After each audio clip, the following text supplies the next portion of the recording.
আহ, প্রায় 17 বছরের প্রবাস জীবন শেষে দেশে ফিরেছেন বিএনপির ভারপ্রাপ্ত চেয়ারপারসন তারেক রহমান। তিনি সক্রিয় রাজনীতির বাইরে কিছুদিন ছিলেন, তারপরে রাজনীতিতে সক্রিয় ছিলেন বিদেশ থেকেই। লন্ডনে থাকতেন তিনি, সেখান থেকে তিনি ছিলেন।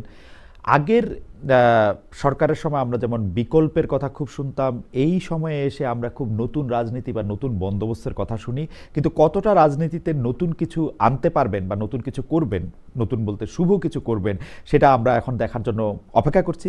এইসব নিয়ে কথা বলার জন্য, দেশবাসীর ভাগ্য পরিবর্তন কতটা হবে তা জানার জন্য আমরা, বা সংবাদ মাধ্যমে বা কীরকম কাজ করছে তা জানার জন্য এখন আমাদের সঙ্গে যুক্ত আছেন বিবিসি বাংলার সাবেক প্রধান জনাব সাবির মুস্তাফা। জনাব সাবির মুস্তাফা, আপনি লন্ডন থেকে আমাদের সাথে যুক্ত হয়েছেন, সেজন্য আমাদের ধন্যবাদ, শুভেচ্ছা এবং কৃতজ্ঞতা জানবেন। আমাদের সাথে আরও থাকছেন ভয়েস বাংলা সম্পাদক সিনিয়র সাংবাদিক জনাব মুসাফ ফিরোজ। জনাব মুসাফ ফিরোজ আমাদের সাথে যুক্ত হচ্ছেন ব্যাংকক থেকে। আপনি আমাদের সাথে যুক্ত হয়েছেন, সেজন্য শুভেচ্ছা, কৃতজ্ঞতা এবং ধন্যবাদ জানবেন। আমি একই প্রশ্ন আপনাদের দুজনকে করতে চাই, কিন্তু সাবির ভাই, আমি আপনার কাছে একটু প্রথমে আসতে চাই। সেই প্রশ্নটাও হচ্ছে যে তারেক রহমান সাহেব ফিরলেন, 17 বছর পর ফিরেছেন, তাকে নিয়ে অনেক কৌতূহল ছিল, অনেক শঙ্কা ছিল কারো কারো, এবং অনেকেরই বোধহয় অনেক আশাও ছিল।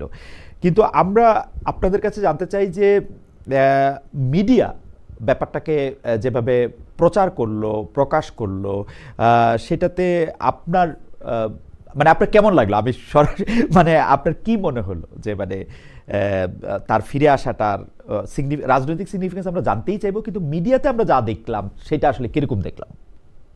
হ্যাঁ, তারেক রহমানের দেশে ফিরে আসাটা তো রাজনৈতিকভাবে তাৎপর্যপূর্ণ বটেই। আম, কিন্তু মিডিয়াতে যেভাবে কাভারেজ হয়েছে গত কয়েকদিন, এবং যেটার পেছনে বিএনপিরও কিছু কাজ ছিল, কারণ তারা বিভিন্ন প্রোগ্রাম করে একটা এনথুজিয়াজম তারা ক্রিয়েট করার চেষ্টা করেছে। কিন্তু মিডিয়া, আমার মনে হয়, এটা ইংরেজি একটা শব্দ আছে, ওভারকিল।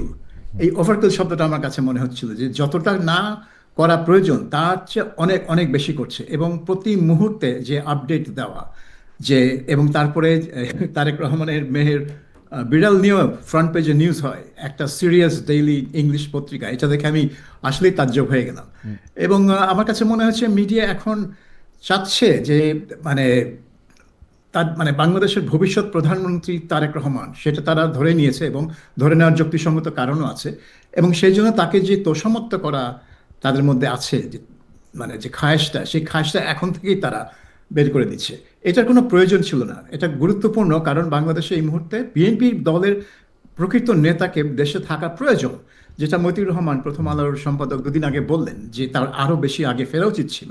এবং সেটাই সত্য কথা যে বিএনপি হচ্ছে সবচেয়ে বড় দল আওয়ামী লীগের অনুপস্থিতিতে, এবং তাদের দলের নেতা লন্ডনে বসে আছেন। এটা খুবই একটা অস্বাভাবিক পরিস্থিতি ছিল। তো এই পরিস্থিতিটার সমাপ্তি ঘটছে, কাজেই এটা গুরুত্বপূর্ণ। কিন্তু এমন ঘটনা না যেটা আপনি এইভাবে কাভার করবেন। বিশেষ করে এটা তো নেলসন ম্যান্ডেলার মতো না। ওভারকিল করা হয়েছে, আপনিও একই রকম মনে করেন কিনা? আমি শুধু আমার জায়গা থেকে, আমি সাবির ভাই উল্লেখ করলেন প্রথম পাতায় বিড়াল নিয়ে ছবির কথা। আমার কাছে আমি দেখলাম একটি টেলিভিশন, সম্ভবত 71 টেলিভিশন, তারা ফ্লাইট ট্র্যাকার নিজেদের মানে ওদের ওই নিউজটাতে ক্লিক করলে তারেক সাহেব এখন কোথায় আছেন এটা দেখা যাবে।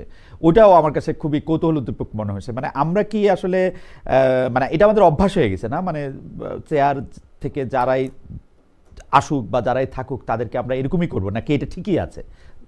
মোসাফ ফিরোজ ভাই, আপনার কাছে একটু শুনতে চাই। না, এই ঘটনার মধ্যে তো পরিষ্কার হয়ে গেল যে আমাদের গণমাধ্যম যে স্বাধীন না, এরা যে পরাধীন ভাবে, মানে জন্মটাই পরাধীন তার শিকারে। যতগুলি টেলিভিশন আমি তো খুব গভীর ভাবে দেখি, গতকালকে থেকে যে লাইভ শুরু করছে, আমি মাঝখানে ঘুমাইছিলাম অনেক রাতে।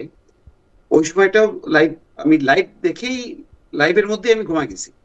কারণ তখন উনি হিথ্রো থেকে ফ্লাইটে উঠছে, তখন পর্যন্ত লাইভ চলতেছে। তারপর আমি ঘুমাই গেছি। সকালবেলায় আমি যখন একটু লেটে উঠলাম, উঠে দেখি তখনও লাইভে বলছে, কিন্তু কোনো রিপোর্ট নেই। সেটা হচ্ছে ওই যে লক্ষ্মীপুরে যে বিএনপি নেতার বাসা মানে বন্ধ করে তালা দিয়ে আগুন ধরায় দেওয়াতে ছোট মেয়েটা মারা গেল, আজকে বড় মেয়েটাও মারা গেছে। এটাও একটা স্টোরি হইতে পারতো। সেখানে সাইড লাইনে বিড়ালের স্টোরি হইতে পারতো। মানে সবগুলিকে অ্যাকোমোডেট করা, এইটা মিডিয়া যদি এই প্র্যাকটিসটা এখন থেকে মানে শুরু না করে, তাহলে যেটা হবে আমাদের রাজনীতিটাও তো একটা দুর্বল কালচারের উপর প্রতিষ্ঠিত। তখন তারা প্রত্যাশা করবে যে তোমরা তো হাসিনার আমলে এটাই করছো, তো এখন এটা শুরু করে এখন আবার ভারসাম্যের কথা বলো। ও আচ্ছা, আমরা এখন ক্ষমতা আসছি বা আসতে যাচ্ছি, এখন তোমাদের ভারসাম্য। এইটা আসলে মানে যেটা হয় আর কি, মানে পরাধীন হলে এ থাপ্পড় মারে ডান গালে আর ও মারে বাম গালে, এই অবস্থা আমাদের মিডিয়ার। যার জন্য দেখেন খুব হাসতে খেলতে দুইটা মিডিয়া হাউস পোড়ায় দিল, কারণ জানে যে এখানে কোনো প্রতিবাদ হবে না, কোনো প্রোটেকশন নেই, কোনো মিডিয়ার স্বাধীনতা আছে বলে যে রাজনৈতিক মহলে গণমাধ্যম এর মধ্যে খুব একটা উত্তেজনা আছে, মানে কি বলে প্রবল প্রতিবাদ হবে, এরকম কেউ মনে করছে না। যার কারণে পুরো পরিস্থিতিটাই একটা মানে আমরা যে ওই বলি যে স্বৈর শাসনকে আমরা সরাইছি, কিন্তু সরাই আমরা এক জায়গায় যে গণতন্ত্রকে স্ট্রং পজিশনে নিয়ে যাওয়ার যে একটা লক্ষণ, সেই লক্ষণটা দেখছি না। শুধুমাত্র নির্বাচনের কথা বলা হচ্ছে, তো সেই নির্বাচনটা দিয়ে কি হবে? আপনি গণমাধ্যম যদি এরকম দুর্বল থাকে, তাহলে আপনি এখন পজিশনটা কি নেবেন? দেখেন এখন আপনি আগামী নির্বাচন আসতে আসতে এই মেরুকরণ তো পরিষ্কার হয়ে যাবে, একদিকে জামাত আর একদিকে বিএনপি। তাহলে আপনি কি এখন যে কাভারেজটা দিচ্ছেন সেই কাভারেজটাই চলতে থাকবে? তাহলে অন্যদের কাভারেজটা কোথায়? তো এটা নিয়ে আমার ধারণা যে মিডিয়া আসলে বিতর্কিত হবে। এত বাড়াবাড়ি করার দরকার ছিল না। অবশ্যই তারেক রহমানের আশাটা গণতন্ত্রের জন্য, বিশেষ করে নেতৃত্ব শূন্য একটা অবস্থা দেশের, যেখানে বর্তমান গভর্নমেন্ট ফেল করাতে একটা শূন্য স্থানটা পূরণের জন্য একটা নেতৃত্ব দরকার ছিল। সেটা বিএনপির মতন বড় দল এবং তার নেতা তারেক রহমান, যেহেতু বেগম খালেদা জিয়া অসুস্থ। তো কিন্তু আপনাকে তো মানতে হবে যে আপনার একটা প্রতিষ্ঠান, আপনি সারা দিন ব্যাপী যদি এটা করতে থাকেন তাহলে কেমনে হবে? সেটা তো উচিত না। আ- তো ধরেন এটা আমরা করতে পারি, আমরা ধরেন ইউটিউব করি, ফেসবুক করি, আমাদের ইস্যু এটা, আমাদের সংক্ষিপ্ত কয়েকটা না কন্টেন্ট দেবো, আমরা সীমাবদ্ধ থাকতে পারি, না কিন্তু মিডিয়া না তো একটা দীপু বড় দীপু হাউস। দীপু জি, ভাই, আসলে আপনি কন্টেন্ট মানে করতেছেন, তার কারণ তো আসলে জনগণ চাচ্ছে। এখন জনগণের চাওয়াটাকে মানে আমরা যখন মিডিয়া স্কুলে পড়ছি তখনও তো একটা জিনিসই আমাদেরকে কর্নারস্টোন বলছে, যে সেটা হচ্ছে পাবলিক ইন্টারেস্ট। এখন পাবলিক ইন্টারেস্ট দুই অর্থে, স্বার্থ অর্থেও আগ্রহ অর্থেও। এখন এত মানুষের আগ্রহ তো আছে, মানে উনি আসবেন। আমি দেখছিলাম যে 2 দিন আগে থেকে এসে রাত্রেবেলা আছেন, তেরপল বিছিয়ে শুয়ে আছেন। আমি এই জায়গায় একটু আসতে চাই যে এটাও আপনাদের দুজনের কাছেই প্রশ্ন।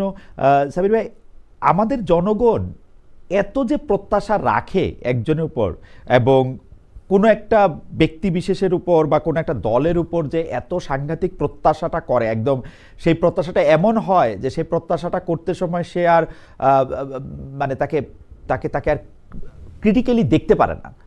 এইটা কি আসলে আমাদের জনগণের একটু শেখা উচিত না, বা এই পরিমিতি বোধটা একটু থাকা উচিত না? মানে মিডিয়া তো মানে হাস্যকর আচরণ করেই, কিন্তু জনগণও তো আসলে প্রত্যাশার জায়গা থেকে কারো কারো উপরে প্রত্যাশাটা এত দূর পর্যন্ত নিয়ে যায়। সরি, আমি আরেকটু বলি। আমি দেখেছিলাম যে ভারতীয় একজন চিত্রনায়ক বাংলাদেশে এসেছেন, রাস্তায় মানুষ শুয়ে গেছে তাকে দেখার জন্য। এখন তাকে যেহেতু টিকিট দিয়ে দেখতে হয়েছে, তারেক সাহেবকেও টিকিট দিয়ে দেখতে হলেও হয়তো একই অবস্থা হইতো। মানে আমাদের যে এই স্টার, মানে কেউ একটা স্টার হলে, সেলিব্রিটি হলে তার মানে এইটা কিরকম আসলে আমরা আমরা এটা হচ্ছে ওই ব্যক্তি বন্দনার প্রবণতা আমাদের সমাজে, আমাদের সংস্কৃতিতে এটা অত্যন্ত প্রবল। এটা আপনি কখনোই, আমার মনে হয় না আমরা এটা কখনোই এটাকে বদলাতে পারবো। এটা পশ্চিমা বিশ্বে বদলেছে, কিন্তু তাদের এই ব্যক্তি বন্দনাটা চলে গেছে অন্যদিকে। বিনোদনের ক্ষেত্রে রক স্টার এখন একটা একটা টার্মই হয়ে গেছে, যে রক স্টার স্টেটাস মানে হচ্ছে তাকে দেখলে লোকজন চিৎকার করে, কেন্দ্রে দেয়, মানে আনন্দে ফেটে পড়ে। তো আমাদের রাজনীতিকরা এখনো এই তারেক রহমানকে নিয়ে এখন একটা রক স্টার ইমেজ তৈরি হয়েছে, এবং লাখ লাখ লোক যে তার জন্য এত আনন্দ প্রকাশ করছে, এবং বিএনপি নেতারাই তো তার আগমনকে জোনাকির আলো, ছড়ানো আলোর সাথে তুলনা করছে। হ্যাঁ, সেদিন কালকে দেখলাম। তো এখন এটার একটা সমস্যা যেটা আছে, যে এই আমাদের রাজনীতিতে 1991 সাল কেন, তার আগে থেকেও দুই দলের উপর ভরসা করছে মানুষ, আওয়ামী লীগ এবং বিএনপি। এবং যখন তারা সুযোগ পেয়েছে, একের পর আরেকটাকে সুযোগ দিয়েছে, একের পর আরেকটাকে সুযোগ দিয়েছে। যে রাস্তাটা শেখ হাসিনা বন্ধ করে দিল 2011 সালে, এই তত্ত্বাবধায়ক সরকার ব্যবস্থাটা বাতিল করে দিয়ে। এর ফলে বিএনপি ছাড়া আর তার কারোর উপর ভরসা নাই। এখন পরিস্থিতি এমন জটিল হয়ে গেছে গত 1.5 বছরে, দেশটা তো এখন টোটালি একটা ললেস অবস্থায় চলে গেছে। সরকার, আপনি বলছেন ব্যর্থ, আমি তো বলবো সেই চতুর্দিকে ব্যর্থ, এবং এটা একটা নেতৃত্বের ব্যর্থতা। তো সেটা থেকে বেরিয়ে আসার জন্য মানুষ দেখছে যে তারেক রহমানই একমাত্র পথ, কারণ তারা আর অন্য কোনো বিকল্প খুঁজে পাচ্ছে না। তারা যে একটা কি বল ভারসাম্য বজায় রাখবে, তাদের তো সেটার জন্য তো বিকল্প লাগবে। কিন্তু তৃতীয় শক্তি কি? দ্বিতীয় শক্তি হচ্ছে জামাত, তারপরে তৃতীয় শক্তি কি? না, কিন্তু এনসিপি, গণ কিন্তু সাবির ভাই, আমার খুব জানতে ইচ্ছা করে, জনগণ কি নিজেদের কোনোদিন শক্তি হিসাবে ভাবতে পারবে না? মানে মানে এতটা সমর্পিত কারো না কারোর দিকে থাকলে তো জনগণ শক্তিহীনই হয়ে থাকবে, কিন্তু জনগণ তো নিজেকে আত্মসমর্পণ করে খুব সহজে। হ্যাঁ, এখন ব্যাপারটা হয়ে গেছে যে জনগণ নিজেকে তো নেতৃত্ব দিতে পারে না, জনগণের সবসময় নেতৃত্ব দরকার।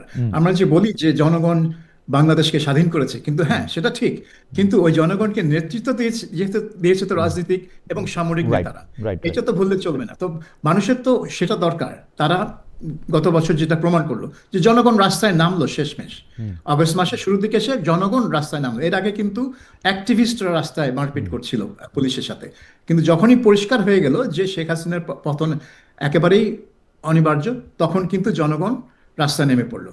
কিন্তু সেটার জন্য একটা নেতৃত্ব দরকার ছিল, একটা পরিস্থিতির দরকার ছিল। বাংলাদেশে রাজনৈতিক দলগুলো সেই ধরনের কোনো নেতৃত্ব দিতে পারছে না জনগণকে, যে জনগণ যে মানে মানে বিবেচনা করে বিচক্ষণভাবে দুই তিনটা দলের মধ্যে তারা চুজ করবে, সেটা পারছে না। হয় একদিকে যাচ্ছে, নয় আরেক দিকে যাচ্ছে। আর তাদের চয়েস যখন জামাত, সেকেন্ড চয়েস যখন জামাত, তখন বাংলাদেশের মানে অবস্থাটা কোন জায়গায় আছে আপনি চিন্তা করে দেখতে পারেন। জামাতের পরে যারা আছে মধ্যপন্থী বা সেকুলার পার্টি, তারা কিন্তু হিসেবের বাইরে চলে গেছে। আর মানুষ তো দেখছে তারা 1% ভোটও পাবে না, তাহলে তারা তো তাদের কাছে কোনো চয়েসই না। সো এখন যদি তারেক রহমানকে কোনোভাবে সিংহাসনে বসানো যায়, গত সিংহাসনই পাবে, কারণ তারা একটা রাজা তৈরি করছে। তারা একটা রাজা তৈরি করতেছে। আমাদের একজন দর্শক, আমি একটু দীপু ভাইয়ের কাছে আসার আগে, আমাদের একজন দর্শক, উনি রবিউল আউয়াল টগর, উনার নাম। এটা হাসিনা হলে খালেদ ভাইয়ের খুব ভালো লাগতো, না লাগতো না ভালো, গত 15 বছরে ভালো লাগে নাই আমার শেখ হাসিনাকে এরকম করাটা। দীপু ভাই, আপনার কাছে প্রশ্নটা হইল যে একই প্রশ্ন, যে কিন্তু আমরা কিন্তু এইটাও লক্ষ্য করেছি, বিশেষ করে এটা বোধহয় ডিসেম্বরের 10 তারিখে জনাব হাদি গুলি খাওয়ার পরে, তারপরে ওনার মৃত্যুবরণ, এটাকে কেন্দ্র করে বাংলাদেশের সংবাদপত্র অফিসে হামলা, 2টা সংবাদপত্র অফিসে হামলা, আরও বিভিন্ন নাশকতা, এগুলির মধ্যে দিয়ে কিন্তু মানুষজন কিন্তু এরকম মনে করতেছিল যে বিএনপির যে প্রধান নেতা, উনি যদি দেশে ফিরে আসেন, দেশ যদি পুরোপুরি নির্বাচনে এখানে যায়, তাহলে মানুষের মধ্যে একটু স্বস্তিও ফিরে আসবে। এটাও একটা ছিল। এই মনে করাটা কি রিয়েল, নাকি এই মনে করাটাও একটা কল্পনার জায়গা থেকেই? দিবু, আপনি কি মনে করেন? না না, কল্পনা, এটা বাস্তব। এটা মানুষ একটা অসহায় অবস্থার মধ্যে যখন নাকি এরকম নারকীয় ঘটনাগুলো দেখলো, তখন সবাই টনক নড়লো এবং বুঝলো যে আহ, যেটা নুরুল কবির ভাইয়ের বক্তব্য একদম, যে উনি 10 জন উপদেষ্টাকে ফোন করেও কার কাছ থেকে রেসপন্স পাননি, এবং তখন তার মনে হলো যে সরকার এটা হইতে দিছে। তো এই যে ওনারও বাস্তবে উনি নিজেও হ্যারাস্ট হলেন। তো এই উপলব্ধি থেকে মানুষ এটা তো ছড়ায় গেল যে আসলে বাস্তবে সেখানে পুলিশ বাধা দেয়া বা প্রতিরোধ গড়ে তোলা, এগুলি ইনফরমেশন সবাই জানে। যে যখনই বলা হলো যে রবের ডাকে যদি সাড়া না দেয় ওসমান হাদি, তাহলে ভারতীয় আধিপত্যবাদের কোনো স্থাপনা থাকবে না বাংলাদেশে। তো ভারতের আধিপত্যবাদী স্থাপনা কোনগুলি, সেই বয়ানগুলি তো বা ন্যারেটিভ গুলি তো আগেই তৈরি করা আছে। তো এটা কি ইনফরমেশন জানে না? জানে।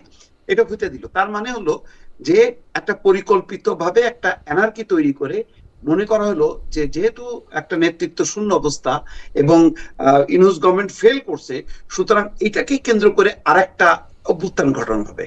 মানে মানুষ একটা অভ্যুত্থান ঘটাবে, ঘটানোর মধ্য দিয়ে আরেকটা শক্তি ক্ষমতায় আসবে।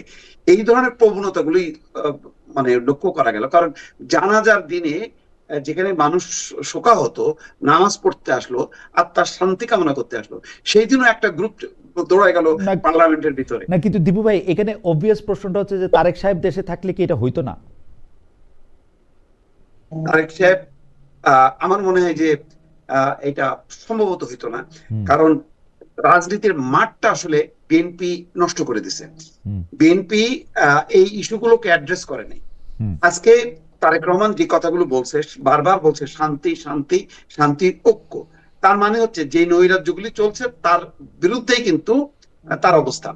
তাহলে তারেক রহমান যখন নিজে নেতৃত্বে থাকতো এবং তার আগেই মাঠ, রাজনীতির মাঠটা সে নিয়ন্ত্রণ করত, তাহলে আর এই এনার্কিটা থাকতো না। এবং আমার ধারণা উনি আরো আগে আসলে আরো আগে নির্বাচনটা হয়ে যেত, এই পরিস্থিতির মধ্যে আমাদেরকে পড়তে হতো না। আরো আগে আসা প্রসঙ্গে আমি একটু সাবির ভাইয়ের কাছে একটু জানতে চাইতে পারি কি সাবির ভাই, তারেক সাহেবের জন্য এখন আসাটাই কি ঠিক হয়েছে, নাকি আরো একটু আগে আসলে, যেটা দিবু ভাই বলতে চেষ্টা করতেছিলেন যে অনেক রাজনীতির মাঠে অনেক গুরুত্বপূর্ণ বা পজিটিভ ইতিবাচক পরিবর্তন হয়তো আমরা দেখলেও দেখতে পারতাম। আপনি কি মনে করেন যে ওনার আসার পথে কি কোনো বাধা ছিল? উনি নভেম্বর মাসেই বেশ একটা বললেন যে একার সিদ্ধান্তের ব্যাপার না, মানে আমি ঠিক মানে জানি না, মানে ওনার আসতে বাধা কি ছিল? এটাই আমারও তাই মনে হয়, কারণ আমি একটু আগেই মতিউর রহমান প্রথম আলো এডিটরের উদ্ধৃতি দিলাম, যেখানে তিনি বলেছেন যে আরো আগে আসলে আরো ভালো হতো। এবং সেটাই ঠিক যে তারেক রহমান মানে শেখ হাসিনার পতনের মাসখানেকের মধ্যেই তার চলে আসা উচিত ছিল এবং সরকারের সাথে বসে নেগোশিয়েট করে একটা আর্লি ইলেকশন অর্গানাইজ করা উচিত ছিল। সেটা তিনি হয়তো পারতেন যদি তিনি বিএনপি নেতৃত্বে থাকতেন দেশের মাটিতে। এখন আমার একটা থিওরি, এটা একটা থিওরি, আমার কোনো প্রমাণ নেই, সেটা হচ্ছে তিনি তো নভেম্বর মাসের শেষের দিকে বললেন যে তিনি আসতে পারছেন না, কারণ এটা তার একক সিদ্ধান্ত না, এটা অন্যান্য বিষয় জড়িত এবং সেই বিষয়গুলো এত সেন্সিটিভ, স্পর্শকাতর, যে তিনি সেগুলো বিস্তারিত ব্যাখ্যাও করতে পারলেন না। তারপরে হুট করে কি করে ডিসেম্বর মাসের 12 তারিখে তার আগমনের, তার আসার তারিখটা ঘোষণা করা হলো। আমার মনে হয় যে যখন ওসমান হাদিকে গুলি করা হলো তখনই বিএনপি বুঝতে পেরেছে যে এখানে একটা ভয়ানক কোনো ষড়যন্ত্র আছে এবং এইটা প্রিভেন্ট করার জন্য তারেক রহমানের উপস্থিতি একেবারে অপরিহার্য। সেজন্য আমার মনে হয় বিএনপি দল থেকে তারেক রহমানকে বলেছে যে আপনাকে আসতেই হবে, না হলে এখনই আসতে হবে, না হলে নাই। কারণ এরপরে পরিস্থিতি কোন দিকে যাবে, এবং এটা শুধু ওসমান হাদির গুলি করার মধ্যে সীমাবদ্ধ থাকবে না ধারাবাহিকভাবে অন্যরাও গুলি খাবে, সেটাও একটা মানে বিরাট প্রশ্ন ছিল। তো আমার মনে হয় যে বিএনপি তারেক রহমানকে বাধ্য করেছে বাংলাদেশে আসতে এই হাদি ঘটনার পরিপ্রেক্ষিতে। এটা আমার থিওরি, এটার পক্ষে আমার কোনো প্রমাণ নাই। কিন্তু স্যার ভাই, তফসিল ঘোষণা হয়ে যাওয়ার পরে, কত 7 বা 8 তারিখে জানি তফসিল ঘোষণা হইলো, সেইটা ঘোষণা হওয়ার পরে এই 29 তারিখের মানে নির্বাচনে অংশগ্রহণ করলে তো, আমি ওই সময় হিসাব করছিলাম, নির্বাচনে অংশগ্রহণ করলে তো 29 না 30 তারিখের মধ্যে তাকে আসতেই হইতো। 29 তারিখ বা 30 তারিখের পরে আসলে তো তার, হ্যাঁ, এটা যদি আমরা ধরে নিই যে তার এই পরিকল্পনা ছিল নির্বাচনে অংশগ্রহণ করবেন, হ্যাঁ, এখন এমন যদি হয় যে তিনি নির্বাচনে অংশগ্রহণ না করেও লন্ডনে বসেই দল চালাতেন এবং বিএনপি ক্ষমতায় মানে বিজয়ী হলে তারপরে তিনি আসতেন। ও আচ্ছা আচ্ছা আচ্ছা আচ্ছা আচ্ছা, হ্যাঁ, আমি এইভাবে অবশ্য ভাবি নাই। আমি সবসময় ভাবছি যে মানে যেহেতু নির্বাচন কোন আসনে কে নির্বাচন করবো ওখানে তার নামও দেখছিলাম, আমি ভাবছিলাম যে ওইটা প্রায় ঠিক করা হয়েছে। যাই হোক, আমি একটু দিবু ভাইয়ের কাছে আসি। ও সরি সরি, আপনি বলতেছিলেন কিছু? না না, হ্যাঁ, এটা ঠিক যে বগুড়ার আসনে তার নাম বলা হয়েছিল, কিন্তু তখনও তো ওটা জাস্ট প্রাথমিক একটা ঘোষণা। Right right right right. আচ্ছা দিবু ভাই, আমরা আজকে কিন্তু নানা ধরনের কথা বলি যে সোশ্যাল মিডিয়া বা সোশ্যাল মিডিয়াতে যারা ইনফ্লুয়েন্সার আসে তাদের বিভিন্ন রকম কথার ফলে বিভিন্ন রকম কিছু সৃষ্টি হয়েছে, কিন্তু বন্ধ করা, তাদের গলা টিপে ধরা বা তাদেরকে বাদ দিয়ে দেওয়া, এইটা সমাধান কিনা? মানে আমরা তো আসলে কথা বলতে থাকলাম যে আমরা সবাই কথা বলতে পারবো বা আমাদের প্রতিপক্ষকেও কথা বলতে দিব, সেই জন্য আমার ইনফ্লুয়েন্সে কেউ গিয়া একটা ভালো কাজ বা খারাপ কাজ করতেছে কিনা সেটার জন্য তো আমার তাদের এডুকেট করা প্রয়োজন বা তাকে কাউন্টার দেওয়া প্রয়োজন। আমি তাকে কি বন্ধ করার পক্ষে অবস্থান নিচ্ছি? যদি তাই করি, আগামীকাল যে কেউ এসে বলবে না যে দীপু ভাইয়ের চ্যানেল থেকে খুব বাজে ধরনের কথা বলা হচ্ছে, উস্কানি দেওয়া হচ্ছে, উনি গুজবের থেকে কথা বলছেন, মানে এটা তো আমরা কোথাও গিয়ে এটা শেষ করতে পারবো না। আপনার কাছে কি মনে হয়? আমি সাবির ভাইয়ের কাছে আপনার উত্তরটা শুনে সাবির ভাইয়ের কাছে আসছি যে সোশ্যাল মিডিয়া আসলে আমরা কিভাবে ডিল করবো।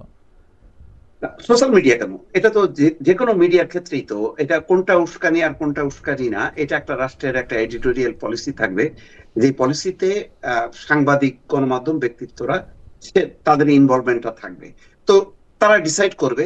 তো এটা আমরা জানি না, ধরেন মানে 32 নম্বরে আগুন দাও, মানে এটা কি, মানে এটা কি কোন ব্যাকরণ আছে এটা বুঝতে অসুবিধা যে এটা একটা উস্কানি। দিবু ভাই, আমার প্রশ্নটা আমি ক্লিয়ার করতে পারি না, মানে এই উস্কানি তো আমার কাছে কোনো মিনিং তৈরি করে না।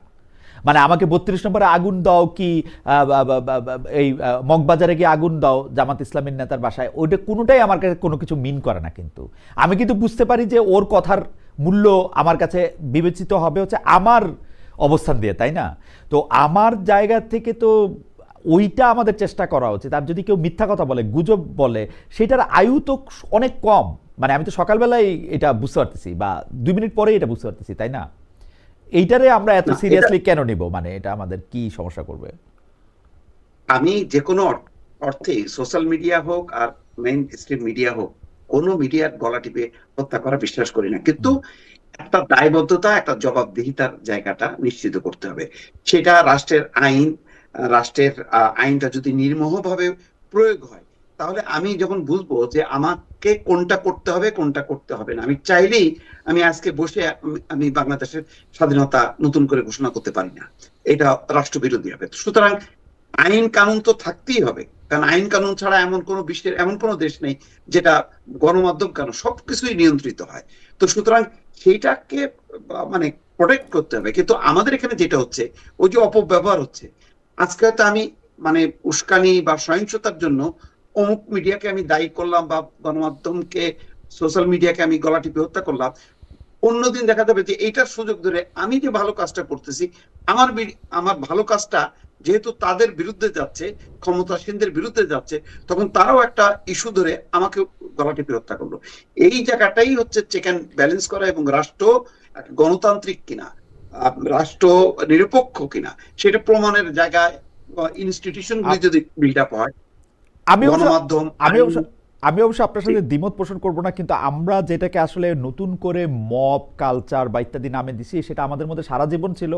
আমার মনে আসে যে খুব বেশি দিন আগে না, একজন ভদ্র মহিলাকে পিটিয়ে মেরে ফেলা হয়েছিল ছেলে ধরা সন্দেহে। হুম, পরে দেখা গেছে যে হুম, সে তার, এবং আমরা যে কোনো চোর পকেটমার 20 টাকা 25 টাকা মারলে তাদেরকে গাছের সাথে বেঁধে রাখি, হুম, পিটিয়ে মারি, মানে কি যেন কি করি, এগুলি আমরা খুব আগ্রহ করেই করি। এটা আমাদের মধ্যে সারা জীবনই ছিল। কিন্তু মানে মিডিয়ার ক্ষেত্রে ব্যাপারটা কেমন, সেটা যদি একটু আন্তর্জাতিক প্রেক্ষাপট থেকেও একটু বলতেন। যেহেতু সাবির ভাই এখন লন্ডনে আছেন, সাবির ভাই, আমরা কিন্তু নাইজেল ফারাজকেও দেখছি, জর্জ গ্যালাওয়েকেও দেখছি। দুই দিক থেকে যদি আমরা বলি, ওদের বক্তব্যের মধ্যে এরকম অনেক কিছু ছিল, এবং তারা ডেমাগগ, তারা অনেক রকম কথা বলছেন যেগুলি, কিন্তু তাদেরকে যে ডিল করা হয়েছে, আমরা কি আমাদের যে কথাগুলি শুনতে ভালো লাগে বা লাগে না, তাদেরকে সেভাবে ডিল করি সোশ্যাল মিডিয়ার নাম দেয়া বা ইনফ্লুয়েন্সার বলে? মানে একটু যদি। হ্যাঁ, বাংলাদেশে কিন্তু আইন আছে যে হত্যাকাণ্ডে উস্কানি দেওয়া হুম, বা কোনো সহিংসতায় উস্কানি দেওয়া, এগুলোর বিরুদ্ধে কিন্তু আইন আছে এবং এটা ফৌজদারি অপরাধ এগুলা।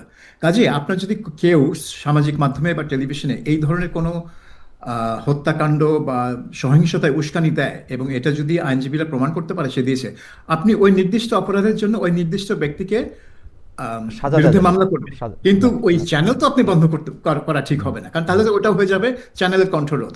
বা একটা সোশ্যাল মিডিয়া সাইট আপনি বন্ধ করে দিতে পারেন না, কারণ সে কোনো এক জন্মে একটা উস্কানিমূলক বক্তব্য দিয়েছিল। ওইটার জন্য যে ব্যক্তি করেছে যা করেছে ওই স্পেসিফিক ওই ক্রাইমের জন্য তার বিরুদ্ধে অ্যাকশন হওয়া যেতেই পারে যদি আইন থাকে, এবং বাংলাদেশে এরকম আইন আছে। কাজেই আহ, এই দেশেও কিন্তু একইভাবে জিনিসটা চলে। এটা মিডিয়া হোক আর যেই হোক, এখানে যদি কেউ কোনো অপরাধ করে তার বিরুদ্ধে মামলা হবেই। আপনি দেখেন সবচেয়ে বড় উদাহরণ হচ্ছে যে নিউজ অফ দ্য ওয়ার্ল্ড নামক যেই সাপ্তাহিক পত্রিকা ছিল, হুম, বিশাল হুম, 125 হুম, বছরের হুম, পুরনো পত্রিকা, হুম, হুম, সানডে পত্রিকা। হুম, তার যে সম্পাদক ছিল, পরে সে প্রাইম মিনিস্টার ডেভিড ক্যামেরনের হুম, প্রেস সচিব বা হেড অফ হুম, কমিউনিকেশন হুম, ছিল। সেই কমিউনিকেশন হেড থাকা কালে তার বিরুদ্ধে মামলা হয়েছে, তার বিচার হয়েছে, এবং বিচারে তিনি দোষী সাব্যস্ত হয়েছেন। কি কি ঘটনা?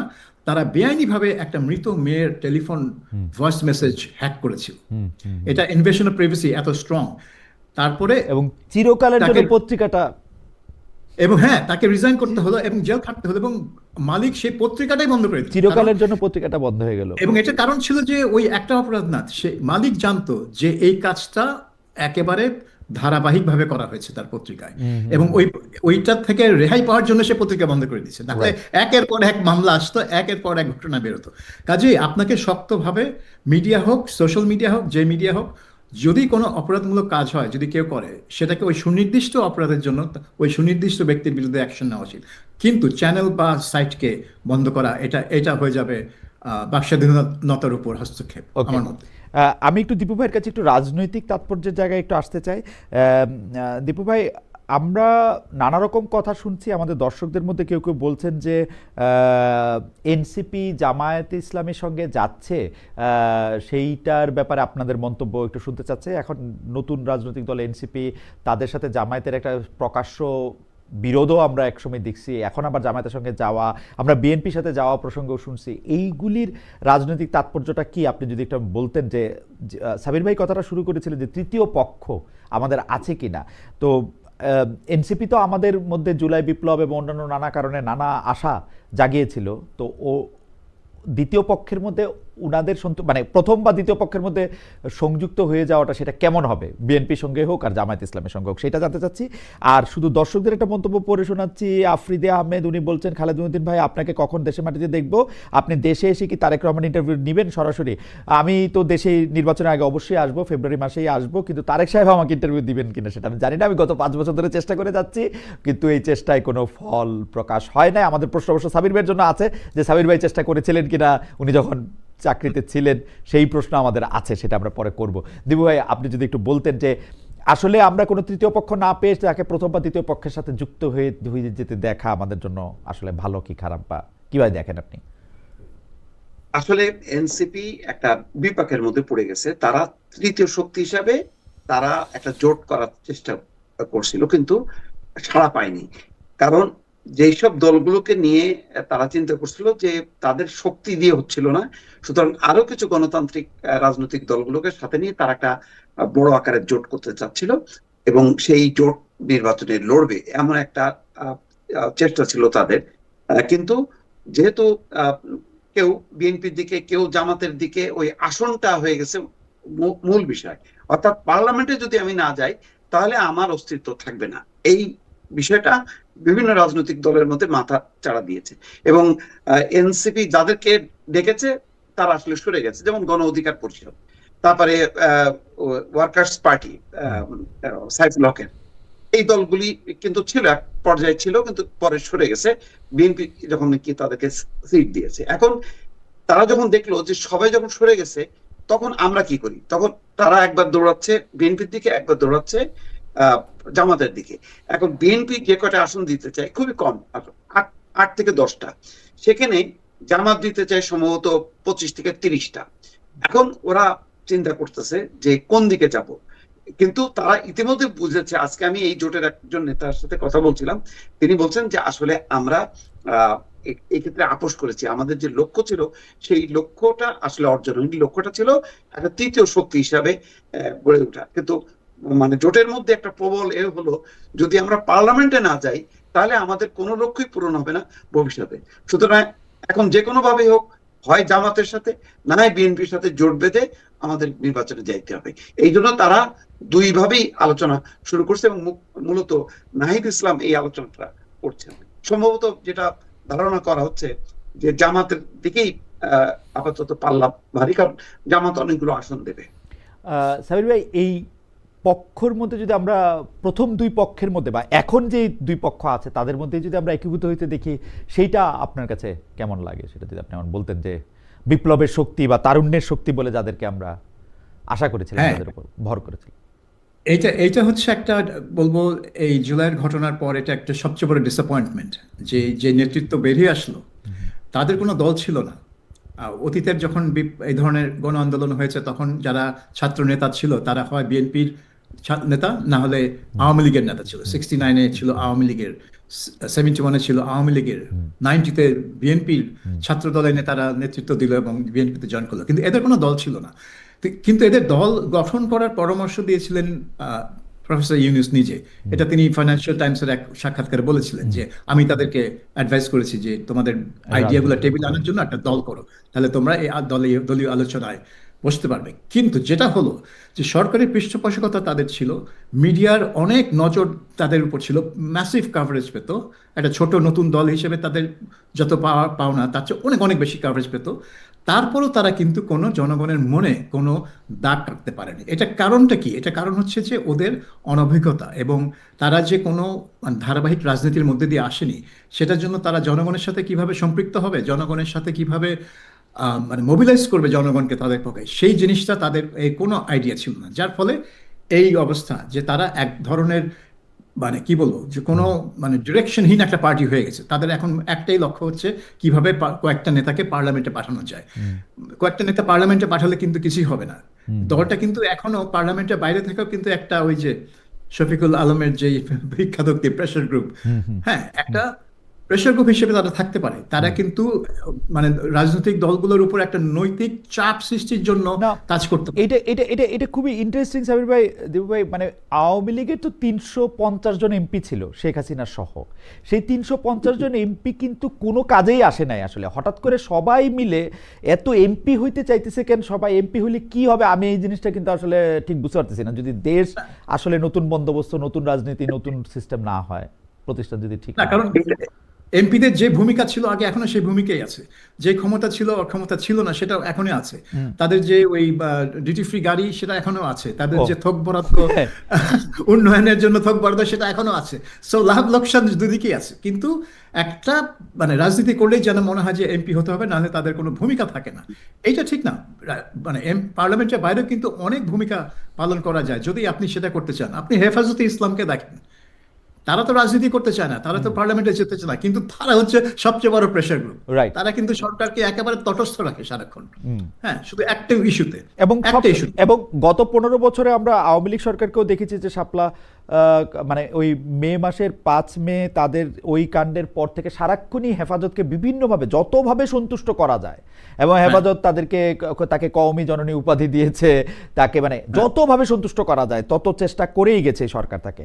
আমার মনে আছে শেখ হাসিনা সরকার হেফাজতের একটা ধমকেই আমি বলবো পাঠ্যপুস্তকে ৫০টার বেশি পরিবর্তন করছিল একটা দাবির প্রেক্ষিতে, মানে একসাথে, যে অমুক লেখকের লেখা থাকা যাবে না, ওইটার একটু করা যাবে না, বইয়ের ছবি পাল্টাইতে হবে, এগুলি কিন্তু এগুলি শেখ মুজিবের মূর্তি বসানো হলো না যাত্রাবাড়ি হ্যাঁ, রাইট ওইখানে, এই রাইট হেফাজতের প্রতিবাদের মধ্যে। রাইট। এবং ওনারা যেইটা যখন বলছে তখন, এবং মানে সাংঘাতিক রকম, কিন্তু মানে হেফাজতকে প্রতিরোধ করার জন্য মামুনুল হককে জেলে নিয়ে যেতে হচ্ছে অন্য একটা কারণে, মানে যেই কারণের সাথে আসলে তার রাজনৈতিক বক্তব্যের কিন্তু কোনো সম্পর্ক নাই, কিন্তু তাকে কন্টেইন করতেই চাইছে। আসলেই সাংঘাতিক প্রেশার গ্রুপ। আমি এই প্রশ্নটা দীপু ভাইকে দিয়ে শুরু করতে চাই, কিন্তু সাবির ভাই আপনার মতামত চাই। সেটা হচ্ছে যে মানে আন্তর্জাতিক মিডিয়া, বিশেষ করে পার্শ্ববর্তী দেশের মিডিয়া, শেখ হাসিনা সরকার ক্ষমতা থেকে চলে যাওয়ার পরে বাংলাদেশ সরকার এবং বাংলাদেশকে নিয়ে যেভাবে রিপোর্ট করেছে, যদিও আমি মনে করি মিডিয়া একরকম জিনিস, সরকার আরেক রকম জিনিস, সেইটাকে কাউন্টার দেওয়ার জন্য সরকারের প্রেস অফিস অনেক ধরনের কথা বলেছে, অনেক ধরনের কাজ করেছে, কিন্তু আপনি তাদেরকে কতটা সফল বা তাদের কতটা ব্যর্থ দেখেন? এবং মানে ভালো ভালো সাংবাদিকেরা, ভালো ভালো লোকেরাই এখানে আছেন, তারপরও তাদেরকে আমার যথেষ্ট পরিমাণে স্পিন ডক্টরই মনে হচ্ছে, মানে এবং স্পিন ডক্টর কথাটা নিশ্চয়ই খুব মানে মানে ভালো কথা না আর কি একজন ইর জন্য। হয়তো ওনার চাকরির জন্য ভালো, আমিও সরকার প্রধান হলে হয়তো শফিক ভাইকেই প্রেস সচিব চাইতাম, মানে প্রেস সচিব হলে কি করতে হবে সেটা উনি ভালো দেখায়। কিন্তু এটা ঠিক আছে কিনা, আপনি কি মনে করেন দীপু ভাই? আমি একটু সাবির ভাইয়ের কাছে একটু জানতে চাইবো যে অনেকগুলো ক্ষেত্রে যে প্রেশার না মব না প্রেশার গ্রুপ অমুক তমুক। না, এগুলি তো একেবারে মানে যে বালখিল্য একটা আচরণ হয়েছে এই সমস্ত বক্তব্য দিয়ে। এবং ভারতের যেই দেখেন, এটা তো সত্য, বাংলাদেশের এই রাজনৈতিক পট পরিবর্তন মানে এটা একটা ভারতও মনে করছে যে এটা তাদের একটা পরাজয়। এবং শেখ হাসিনার ব্যাপারে, বাংলাদেশের ব্যাপারে তাদের যে নীতিটা, এটা একটা কমন নীতি। সরকার বিরোধী দল মিলেই কিন্তু তাদের একটা ঐক্যবদ্ধ একটা নীতি, এবং তারা মানে জয়েন্টলি মনে করে যে তাদের একটা পরাজয় হয়েছে। তো তার এই যে সরকারের ভিউজটা, কিন্তু দেখেন প্রথম দিকে কিন্তু তারা আন্দোলনকে সাপোর্ট করছে, তাদের মিডিয়াগুলো শুধু না, ইভেন পাবলিকও রাস্তায় নেমে আন্দোলনে মানে সাপোর্ট করছে। কিন্তু যখনই নাকি শেখ হাসিনা দিল্লিতে পালায় গেল, তারপরেই কিন্তু ঘুরে গেল। এবং যখন নাকি ভারত তাকে মানে শেখ হাসিনাকে ফোন করলো, তখন কিন্তু মিডিয়ার চেহারাগুলো আবার পাল্টে গেল। এখন এইটার মানে এইটাকে আপনি কাউন্টার করতে গেলে আপনাকে তো সেই যুক্তিসঙ্গত ভাবে আপনাকে প্রেজেন্ট করতে হবে। এখন আপনি ওইটার বিপরীতে আপনি এমন এমন সব কথাবার্তাগুলি বলতেছেন, সেগুলি তো খুব হাস্যকর হয়ে যাচ্ছে। সুতরাং আপনাকে যুক্তিসঙ্গত ভাবে কিন্তু আপনাকে তাদের যে যুক্তিগুলো, তাদের যে বক্তব্যগুলো, সেইগুলিকে আপনি যদি কাউন্টার না দেন, তাহলে তো জিনিসটা হাস্যকর হয়ে যাচ্ছে। যেমন মব বলতে হবে, কারণ আপনি মানে মবের কেন বলা হচ্ছে? মবের কারণে বাংলাদেশে ১০০টা মাজার, দরগা শরীফ ধ্বংস হয়েছে। এটা কি মব না? নুরাল পাগলার যে লাশ আপনার কবর থেকে তুলে যে পোড়ানো হলো, এটা কি মব না? তারপরে এই যে আপনার ইয়েতে ভালুকাতে যে দীপুচন্দ্র দাসকে, এটা কি মব না?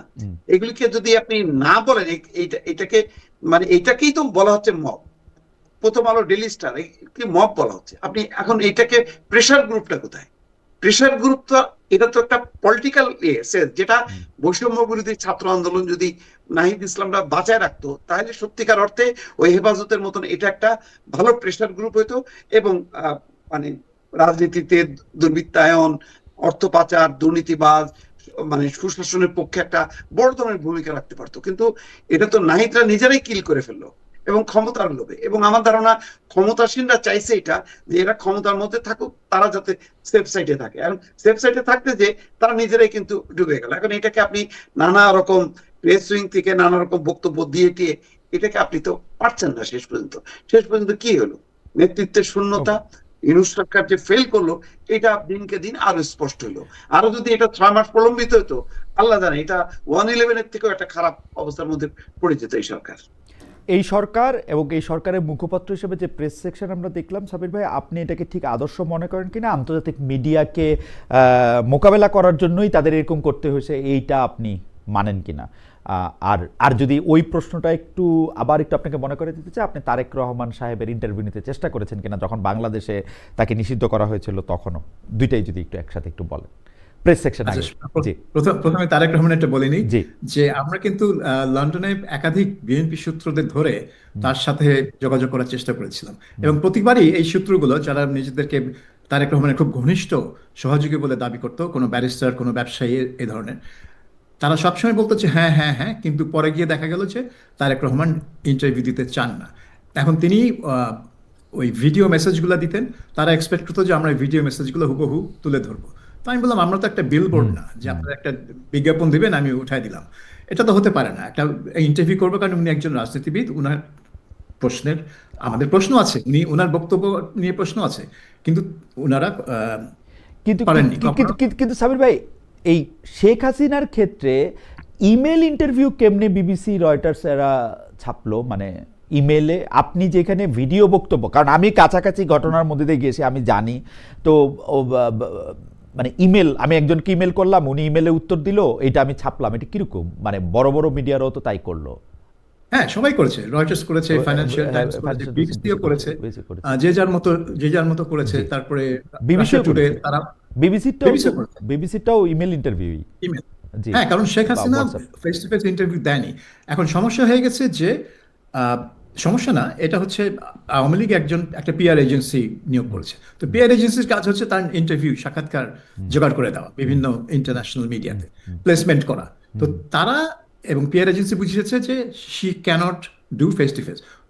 কি কারণ দিয়েছে সেটা আমি জানি না, কিন্তু অবভিয়াসলি এই পিআর এজেন্সি তাদেরকে বলেছে ফেস টু ফেস দেওয়া সম্ভব না। একটা হতে পারে যে আইনের ব্যাপার, তার বিরুদ্ধে মামলা হয়েছে, তার বিচার চলছে, এইখানে উনি বেফাস কি কথা বলে দিবেন না দিবেন। কারণ শেখ হাসিনা আপনি জানেন যখন মুখোমুখি কথা বলবে তখন উনি তো আর মানে রেখে রেখে কথা বলেন না। তো অথবা আমার এটাও মনে হয় যে ওনার কথা বলার অনুমতি আছে কিনা সেটা আমি জানি না, কারণ উনি ভারতে যাওয়ার পরে উনার মানে ভিডিও ছবিও আমি এখন পর্যন্ত দেখি নাই।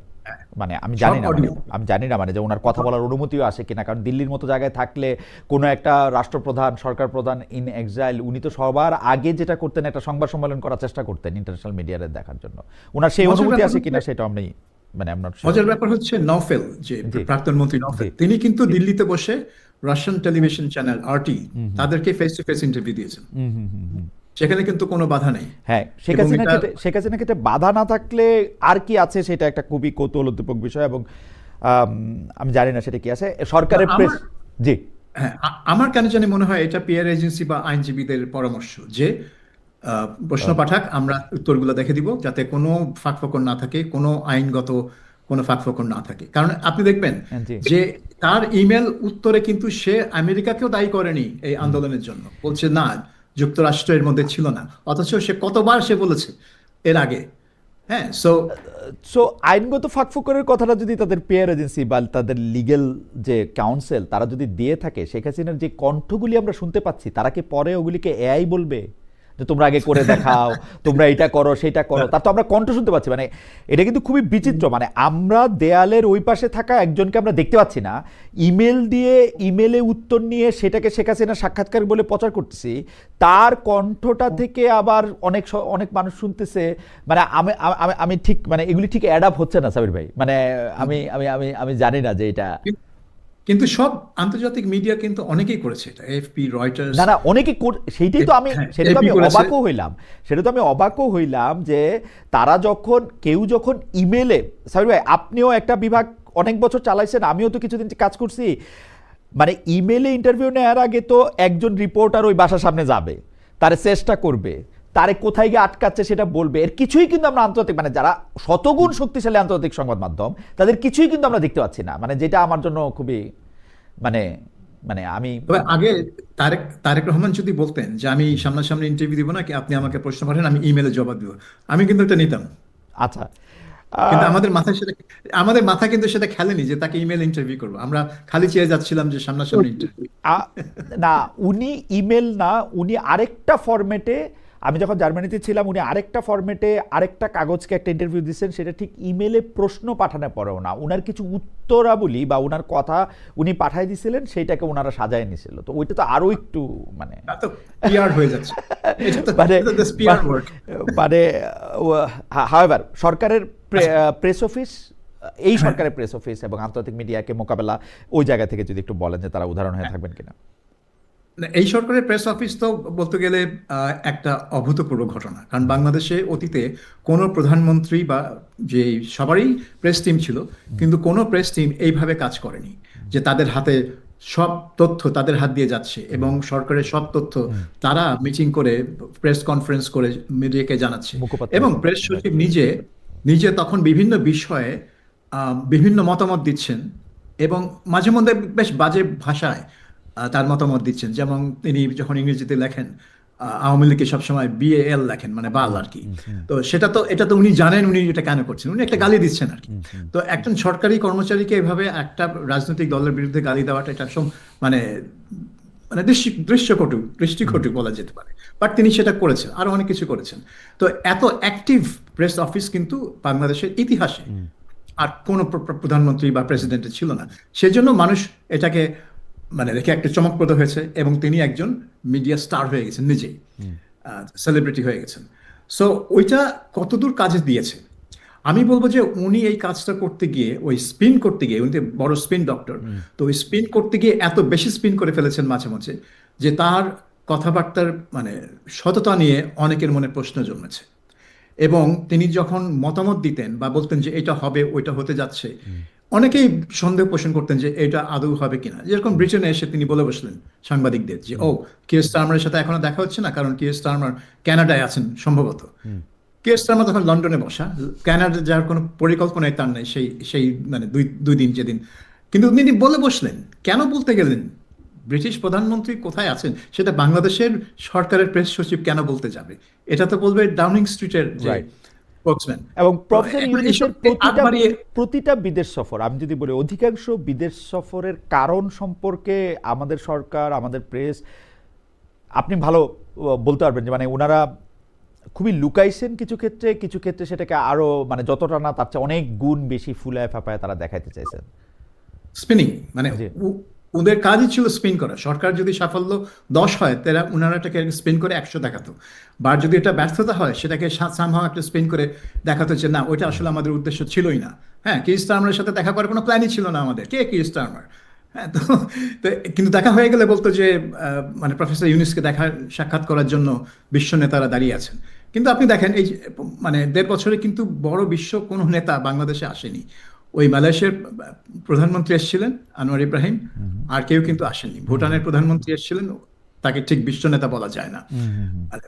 সো মানে এবং ডক্টর ইউনূস বিভিন্ন অনুষ্ঠানে গেছেন, সেমিনার, কনফারেন্স, যেখানে হয়তো সরকার প্রধানের যাওয়ার কথা না, ইনফ্যাক্ট যাওয়ার কথাই না, কারণ অন্যান্য দেশের সরকার প্রধানরা অনেকগুলো ছিলেন না, কিন্তু তিনি গেছেন। গিয়ে কিন্তু অনেকটা তার নিজের মানে নিজের কাজ করেছেন, ওই ৩-০ থিওরি পুশ করেছেন, বা ওই এনজিও কমিউনিটির যেসব কথাবার্তা সেগুলো করেছেন। মানে অর্থাৎ ইউনুস সেন্টারের প্রধান হিসেবে তিনি যে কাজ করতেন, যে সফরগুলো করতেন, যে অনুষ্ঠানগুলো অ্যাটেন্ড করতেন, ঠিক সেই কাজই তিনি করে গেছেন চিফ অ্যাডভাইজার হিসেবে। কিন্তু এটা বাংলাদেশের সরকারি খরচে আর কি। আগে হয়তো করতেন অন্য সোর্সের খরচে, এইগুলো হয়েছে সরকারি খরচে। আপনি হাতে গোনা কয়েকটা সফর পাবেন যেগুলো আসলে একেবারে বাংলাদেশের সরকারি কাজের সাথে যুক্ত, যেমন জাতিসংঘে অ্যাটেন্ড করা, চীনে যাওয়া যেখানে শি জিনপিং এর সাথে একটা বৈঠক হয়েছে তার, সেগুলো বিমস্টেক কনফারেন্স অ্যাটেন্ড করা, এরকম 4-5টা পাবেন যেটা আর কি একেবারে সরকারি। কিন্তু অনেক কনফারেন্স দেখলাম যে এগুলা এনজিও মার্কা কনফারেন্স, যেখানে অন্য কোনো বিশ্ব নেতা উপস্থিত নাই। আহ, মানে আমি আমি ডক্টর মোহাম্মদ ইউনূসকে যেরকম দেখেছি, উনি কিন্তু নিজেকে একজন বিশ্ব নাগরিক মনে করেন, মানে বলেন না, আমার কাছে মনে হয়েছে যে উনি বিশ্ব নাগরিক মনে করেন, ওরা পুরো দুনিয়ার জন্য কিছু করতে চান, এইটাই বোধহয় উনার মাথায় থাকে। আমার কাছে মনে হয় বাংলাদেশের চেয়েও দুনিয়াটা বেশি উনার মাথায় থাকে বলে আমার ধারণা আর কি। উনি হয়তো একটা দেশের সরকার প্রধান হয়েছেন, কিন্তু উনি বিশ্বের জন্যই কিছু করতে চান বলে আমার কাছে মনে হয়। সেই জন্য এই চেয়ারটা তার কাছে খুব বেশি, আমার মনে হয়, আমি জানি না যে এরকমই হয় কিনা। আমি আসছি আপনার কাছে সাবির ভাই, আমি একটু দীপু ভাইয়ের কাছে আসছি যে দীপু ভাই, তারেক সাহেবের কথা আবার একটু ফিরে আসি। উনি এসে মার্টিন লুথার কিংকে স্মরণও করলেন, তার অনুসরণে আই হ্যাভ এ ড্রিমের জায়গায় আই হ্যাভ এ প্ল্যান বললেন। এখন তার যে পরিকল্পনা থাকার কথা বলতেছেন, তো সেইটাকে আপনি আসলে কিভাবে বিশ্লেষণ করেন? আমার কাছে, আমাকে যদি আপনি বলেন, আমার কাছে কিন্তু ভালো লেগেছে কেউ যখন কারো পরিকল্পনার কথা বলে, আই হ্যাভ এ প্ল্যান বলে, আমার কাছে কিন্তু ভালো লাগে। কিন্তু সমালোচনার জায়গাটা হচ্ছে এই যে তিনি কি একটা নির্দিষ্ট চেয়ারে ওনাকে দেখতে পাচ্ছেন বলেই এটা বলতেছেন?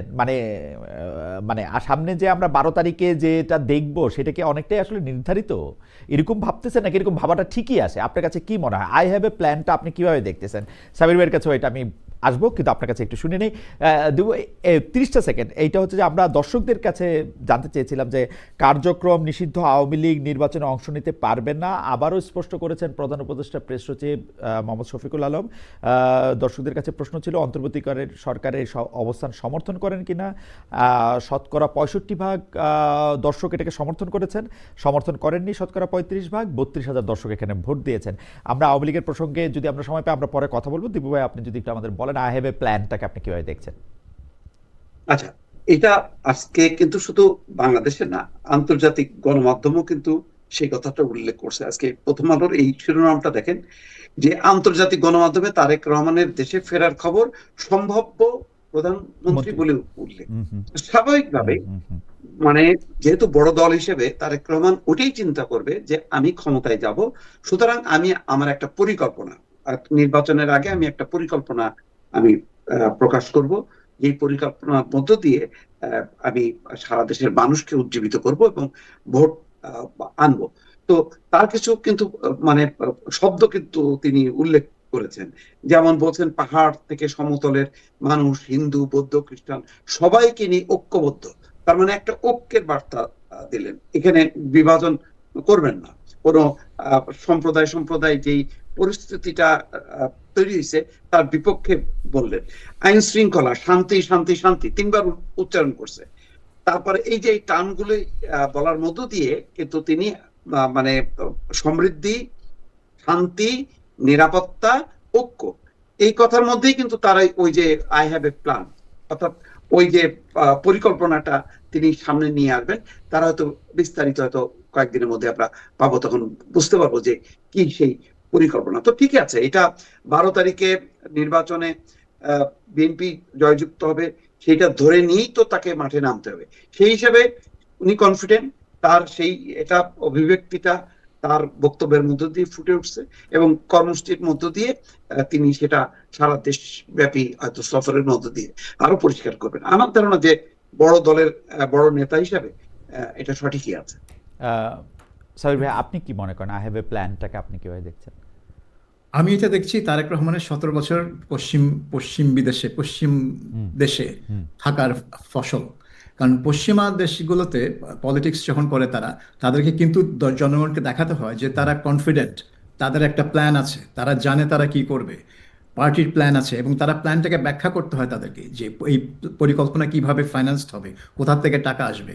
সো এই প্ল্যান থাকা এবং কনফিডেন্টলি বলা যে আমার কাছে প্ল্যান আছে, কিন্তু আমার হাতে একটা পরিকল্পনা আছে, এইটা হচ্ছে পশ্চিমা রাজনীতির একটা ছাপ তার উপরে আমি দেখলাম। যে এটা এটা বাংলাদেশে কিন্তু লোকজন একটু কাঁচুমাচু থাকে, একটু অ্যাপোলজেটিক থাকে, না না না আমি বেশি ক্ষমতার লোভ দেখাতে চাই না। তো পশ্চিমা বিশ্বাসে ক্ষমতার লোভ যদি না থাকে তাহলে তুমি এটা পলিটিক্স করিস কেন?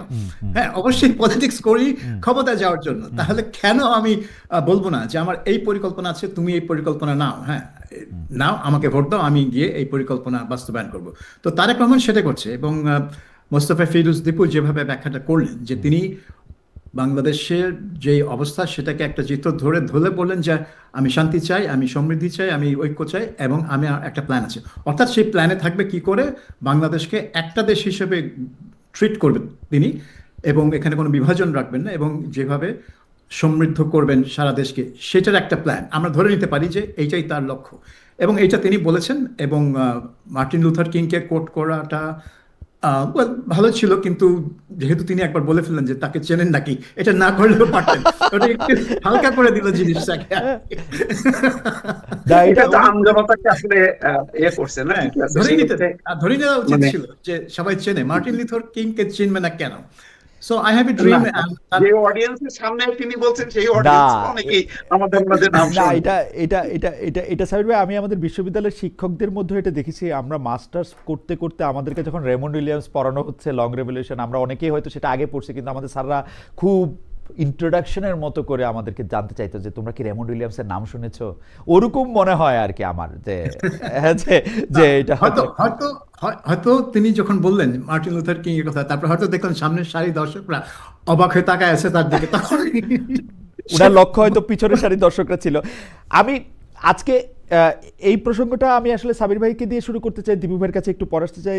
সাবির ভাই, এই যে আওয়ামী লীগের নির্বাচন থেকে পেছনে রাখা, যেখানে আমাদের দর্শকরাও শতকরা 65% মনে করছে যে ঠিকই আছে, তাদেরকে নির্বাচনের বাইরেই রাখতে হবে জনাব শফিকুল আলমের এই দাবির সঙ্গে ঠিক আছে না, এটার প্রসঙ্গে আপনি আসলে কি মনে করেন? আওয়ামী লীগের পাশাপাশি আরও কিছু দল নিষিদ্ধ করা উচিত কিনা, যেমন জাতীয় পার্টি, তারপর হচ্ছে সিপিবির কথাও একবার হয়েছে, পরে আবার সিপিবিকে বাদ দেওয়া হচ্ছে।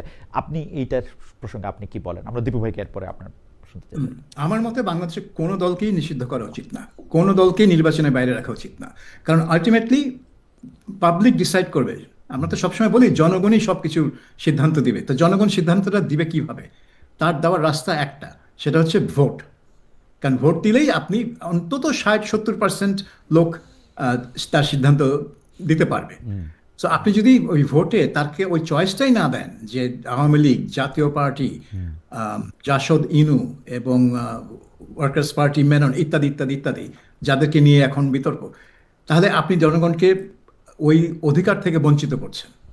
তাদের যে অধিকার আছে যে আমি ডিসাইড করব আমি কাকে চাই। এখন আমার এলাকায় যদি আওয়ামী লীগ প্রার্থী একটা ভালো লোক হয়ে থাকে, তাকে যদি জনগণ পছন্দ করে থাকে, তাকে আমি কেন ভোট দিতে পারবো না? তো সেই জন্য আমার মনে হয় যে আওয়ামী লীগের বিরুদ্ধে যত সুনির্দিষ্ট অভিযোগ আছে, যত আওয়ামী লীগ নেতাদের বিরুদ্ধে সুনির্দিষ্টভাবে সুনির্দিষ্ট অপরাধের অভিযোগ আছে, তাদেরকে ধরেন, তাদের বিরুদ্ধে মামলা করেন, তাদেরকে বিচার করেন এবং দোষী সাব্যস্ত হলে তাদেরকে জেলে পাঠান। কিন্তু দলকে আপনি নিষিদ্ধ না, করা মানে হচ্ছে আপনি দলের কিন্তু স্যার এখানে একটা প্রসঙ্গ না, যে আওয়ামী লীগের মানে এটা সভানেত্রীর গলা না এআই আমি জানি না, কিন্তু দলের সভানেত্রীর নামে যে কথাটা প্রচারিত হচ্ছে, ওনারা তো এই সরকারকেই স্বীকার করেন না, এই সরকারের সাথে নির্বাচনই করতে চান না, তো ওনাদের নিষিদ্ধ মানে না করলে বা এখন করলে সেটাই তো কথা। বিএনপি তো নির্বাচন বয়কট করতো। হ্যাঁ হ্যাঁ, তো আওয়ামী লীগ বলতো যে বিএনপি যদি নির্বাচন করতে না আছে তো আমরা কি আমরা কি করবো, করব? সেই তো বয়কট করছে। কিন্তু এখন তো আওয়ামী লীগ বলছে আমাদেরকে নিষিদ্ধ করেছে। সরকার যদি বলে যে নিষেধাজ্ঞা তুলে নিলাম, তাদের নিবন্ধন রেস্টোর করলাম, নৌকা মার্কা নিয়ে ইলেকশন করেন, তখন যদি তারা করতে না চায় তাহলে তো দোষটা কার হবে? এটা তো সরকারের হবে না, এটা তো আওয়ামী লীগের হবে। তো আমার মনে হয় যে সরকারের এই চালটা ভুল, এটা ঠিক না। এবং আওয়ামী লীগের যদি ভরাডুবি হয় ইলেকশনে, সেই ভরাডুবি থেকে তাদেরকে রিকভার করতে 50 বছর লাগবে। কিন্তু এখন কিন্তু আওয়ামী লীগ একটা আস্তে আস্তে একটা ভিকটিম সেজে যাচ্ছে, যে আমাদেরকে নিপীড়ন করা হচ্ছে, আমাদেরকে নিষিদ্ধ করা হচ্ছে। আমরা আন্ডারগ্রাউন্ডে চলে গেছি। জাস্ট একটু দ্রুত প্রশ্ন, অনেকে যে বলতেছে যে দল হিসাবে আওয়ামী লীগের কিছু পাপ রয়েছে, কারণ তারা দলের মানে এই যে 3টা নির্বাচন বাজাই করে করা, আইন শৃঙ্খলা পরিস্থিতি যে গুম করা, খুন করা, মানুষকে এগুলি করা, অত্যাচার করা, দল হিসেবে তো তারা কোনো প্রতিবাদ করেনি, তাদের কি দল হিসেবে কোনো শাস্তি হবে না? এটাও একটা প্রশ্ন মানুষের মনে। না, দল হিসেবে তো প্রতিবাদ করেনি। এখন আপনি বলেন যখন র্যাব গঠন করলো খালেদা জিয়া 2004 সালে, এবং র্যাব একের পর এক বিচার বহির্ভূত হত্যাকাণ্ড চালা গেল, দল হিসেবে কি বিএনপি প্রতিবাদ করেছে? করেনি। কারণ কি? এটা সরকারের সিদ্ধান্ত, বিএনপি সরকারে করেনি। তার জন্য তো বিএনপিকে দল হিসেবে তো বিচার করা যায় না। ওই শেখ খালেদা জিয়ার আমলে যে 104 মনে হয় লোককে মারা হয়েছিল র্যাবের অভিযানে, ক্রস ফায়ার, তো সেগুলোর জন্য তো কারো বিচার হয়নি, তো দলের বিচার হবে কেন? কিন্তু এখন কেন শুধু একটা দলের বিচারের প্রসঙ্গ উঠেছে? আপনি অনেক হত্যাকাণ্ডের তথ্য পেয়েছেন, আপনি জানেন যে কারা এর মধ্যে ইনভলভ ছিল, কারা হয়তো আদেশ দিয়েছিল। আপনি সেই প্রমাণ ধরে অভিযুক্তদের বিরুদ্ধে মামলা করেন, তাদেরকে বিচার করেন। সেটা না করে আপনি দলকে নিষিদ্ধ করছেন, দলকে ইলেকশন করতে দেবেন না। কিন্তু এইটা তো একটা সমস্যাকে জিয়ে রাখছে, এবং এটার বিস্ফোরণটা যখন হবে তখন তো এটা যারা ক্ষমতা থাকবে, ইউনুস তো থাকবেন না, কিন্তু যারা ক্ষমতা থাকবে তাদের অনুকূলে জিনিসটা যাবে না। সেজন্য আমার মনে হয় দীর্ঘমেয়াদী স্থিতিশীলতার জন্য কোনো দলকে নিষিদ্ধ করা উচিত না। পাবলিক বেছে নেই, পাবলিক মুসলিম লীগকে ধ্বংস করে দেয় আমি মনে 1954 করি যে আওয়ামী লীগের নেতৃবৃন্দ বা যারা ক্ষমতায় ছিলেন তাদের কারণে কিন্তু আওয়ামী লীগের যারা সাধারণ সমর্থক তারা সবচেয়ে বেশি কষ্ট পাওয়ার কথা, কারণ তাদেরকে ছেড়ে তাদের নেত্রীরা চলে গেছেন বিদেশে, তারাই তো এখন মজলুম, যদি মজলুম হন, এবং তাদের নেতা নেত্রীর কারণে যারা এখন বিদেশে আরাম করে আছেন। যাই হোক, আমি একটু দীপু ভাই আপনার মন্তব্য একটু শুনতে চাই। আওয়ামী লীগ বা অন্যান্য রাজনৈতিক দলের নিষিদ্ধর প্রশ্নটা যেটা আমরা দর্শকদের করেছিলাম সেটার ব্যাপারে আপনার মন্তব্য। না, অন্যান্য দলের ব্যাপারটা আলাদা, অন্যান্য দলকে এখানে যুক্ত করাই ঠিক না। কিন্তু আওয়ামী লীগের ব্যাপারে আমার একটা অবজারভেশন আছে, সেটা হলো যে আওয়ামী লীগ যে ঘটনায় মানে ক্ষমতাচ্যুত হলো, তার পতন ঘটলো, এটা কিন্তু শুধুমাত্র গণহত্যা আছে, দুর্নীতি আছে, এই কারণে তাদেরকে নিষিদ্ধ, বিষয়টা তা না। ধরেন মুক্তিযুদ্ধের পরে আপনি জামাত ইসলাম মানে নির্বাচন, আচ্ছা ঠিক আছে, জামাত ইসলাম যুদ্ধাপরাধ করছে, তা ঠিক আছে, আচ্ছা তারাও নির্বাচনে অংশগ্রহণ দীপু ভাই 10টা করে। সেকেন্ড, আমি একটু সাবির ভাইয়ের বক্তব্যের প্রেক্ষিতে আমাদের একজন দর্শক, ওনার নাম শফিউল কালাম সজীব, উনি বলছেন যে সরি সোহেল আহমেদ, ওনার নাম সোহেল আহমেদ, উনি বলছেন যে দল হিসেবে বিচার করা জরুরি। তারা দল হিসেবে 3টি নির্বাচন অবৈধভাবে নিজ নৈতিকতা ছাড়া করেছে। যদি ভালো নির্বাচন হতো তাহলে দলের বিচার আসতো না। ক্রস ফায়ার এক জিনিস আর নির্বাচন আরেক জিনিস। আমরা যখন সাবির ভাইয়ের কাছে ফিরবো, সাবির ভাই নিশ্চয়ই এটা হয়তো একটু দেখবেন। জি দিবু ভাই, আপনি বলছিলেন ক্রস ফায়ারে মানুষ মারে। আমি বলছি যে এই অ্যারেঞ্জমেন্টটা আওয়ামী লীগের সঙ্গে আওয়ামী লীগ নিজে একটা সমাধান দিতে পারতো, যদি নেতৃত্ব তারা ছেড়ে দিয়ে একটা অন্য নেতৃত্বের হাতে যদি দিত, তাহলে হয়তো মানুষ মনে করতো যে না ঠিক আছে, আওয়ামী লীগের মধ্যে মনে হয় বোধোদয় হয়েছে, ঠিক আছে এই আওয়ামী লীগকে সুযোগ দেওয়া হোক।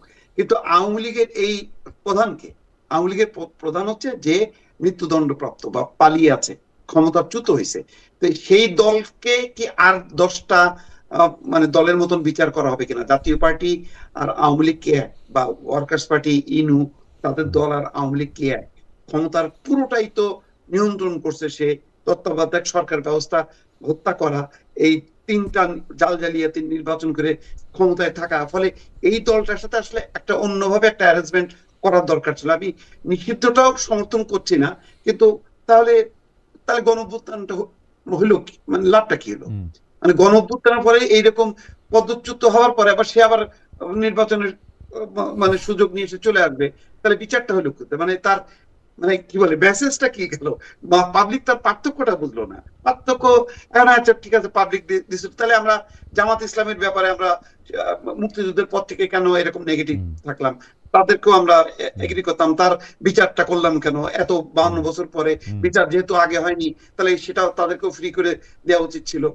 এরকম আসলে বিষয়টা একটু আরো আমার ধারণা যে পর্যালোচনা করে এটার ব্যাপারে সিদ্ধান্ত নেওয়া দরকার ছিল।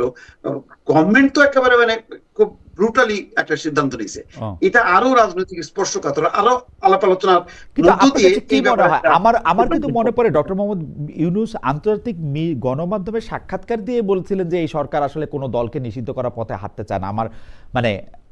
আমার সামনে লেখাটা নাই, কিন্তু আমার এরকমই মনে পড়তেছে, কোটটা মানে অনুবাদটা অনেকটা ওরকমই ছিল, যে কোনো দলকে নিষিদ্ধ করার দায় বা রেসপন্সিবিলিটি বা কোনো এই হ্যাঁ, বলতে সরকার তার কার্যক্রম সরকার নিতে নিষিদ্ধ চায় না। হয়েছে কিন্তু দল নিষিদ্ধ হয়নি। জি, তার সরকার রাইট। নিতে চায় তবে না। এখানে আমি একটা কথা বলি। এরশাদ সাহেব কিন্তু দণ্ডপ্রাপ্ত হয়েও নির্বাচন করতে পেরেছেন জেলখানায় বসে, এবং তিনি পাঁচটি আসনে। পাঁচটা সিটে জয়লাভ করেছেন। তার দল 35টা সিট জয়লাভ করেছিল 91 ইলেকশনে। হুম। গণঅভ্যুত্থানের ফলে মানে কোনো অপরাধে কিন্তু স্বৈরাচারী এরশাদের অপরাধে বিরুদ্ধে কিন্তু গণঅভ্যুত্থান, না, সাবির ভাই, কিন্তু সাবির ভাই, আমার কাছে মনে হয় যে আরেকটা জিনিস হচ্ছে দীপু ভাইয়ের বলাটারে যদি আমি একটু সেকেন্ড করতে চাই এরকম করে যে এরশাদ সাহেবের বিরুদ্ধে পুরা উনার রাজনৈতিক জীবনটারে নিয়েই আসলে প্রশ্ন ছিল। গণহত্যার বা মানুষকে 1-1.5 মাস ধরে গুলি করে মাইরা ফেলানোর অভিযোগও যেমন ছিল না, তারপরে আবার ওই অভিযোগও ছিল না যে উনি অনেক গুম করছে, অনেক হত্যা করছে, ওরকম অভিযোগও এটা আমি দেখি নাই। বা 3টা নির্বাচন খারাপ করছে, 2টা করছে বোধহয় খারাপ। তো দুইটা জালিয়াতি নির্বাচন ছিল। 2টা বোধহয় খারাপ করছে। তো মনে হয় যে 2টা না, একরকম হবে। এরশাদ বিচার মানে আইন বহির্ভূত ভাবে ক্ষমতা দখল করছে। কিন্তু আওয়ামী কিন্তু দেশকে তারপরে দুইটা নির্বাচন ভণ্ডুল মানে ভুয়া করছে। কিন্তু উনি দেশ থেকে যায় নাই। শেখ হাসিনা যেরকম করে দেশ থেকে চলে গেলেন কাউকে কোনো কিছু না বলে, এবং সেটা তিনি আত্মরক্ষার থেকে এসে দলের লোকজনকে আগে বলে গেছেন। কিন্তু আমরা খুব মানে এটাকে আমরা এটা অদ্ভুত সেরেন্ডিপিটি বলবো যে তার যারা আত্মীয় স্বজন আছেন তারা সবাই নিরাপদে পালিয়ে যেতে পারলেন। সেটার জন্য তো আপনি শেখ হাসিনা বিচার করেছেন, তাকে মৃত্যুদণ্ড দিয়েছেন, হাতের কাছে পেলে আপনি তার ফাঁসিতে লটকাই দিবেন, ভালো কথা। কিন্তু এটা তো দলের সাথে বিষয় না। এটা তো দলের সাথে বিষয় না। আমি বলছি যে দলের পতন হয়েছে ক্ষমতা থেকে। এখন দলকে যদি আপনি নির্বাচন করতে দেন, তাহলে দলের হয়তো যেই নেতারা ছিল 2024 এবং 18 সালে, সেই নেতাদের হয়তো কেউই নির্বাচনে দাঁড়াতে পারবে না, কারণ তাদের সবার বিরুদ্ধে মামলা হয়ে আছে।